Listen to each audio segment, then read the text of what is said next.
প্রধানমন্ত্রী শেখ হাসিনা বলেছেন, বীর মুক্তিযোদ্ধাদের সর্বোচ্চ সম্মান দিতে হবে। জাতির পিতার ডাকে বীর মুক্তিযোদ্ধারা তাদের জীবন বাজি রেখে যুদ্ধ করেছেন।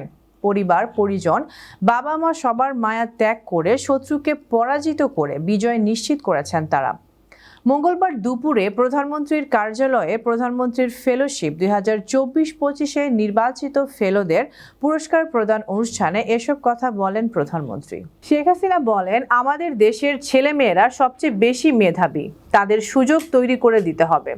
সেটাই আমাদের কর্তব্য। সেই সুযোগটি আমরা করে দিতে চাই। সেই কারণে ফেলোশিপটা চালু করেছি। 2021 থেকে 2041 সাল নির্দিষ্ট করেছি। 2041 সালে স্মার্ট বাংলাদেশ গড়ব। আমাদের জনশক্তি স্মার্ট জনশক্তি হবে। আমাদেরকে বিশ্বের সঙ্গে তাল মিলিয়ে চলতে হবে। অনুষ্ঠানে আরও বক্তব্য দেন প্রধানমন্ত্রীর শিক্ষা ও সংস্কৃতি বিষয়ক উপদেষ্টা ডক্টর কামাল আব্দুল নাসের চৌধুরী ও প্রধানমন্ত্রীর মুখ্য সচিব মোহাম্মদ তোফাজ্জল হোসেন মিয়া।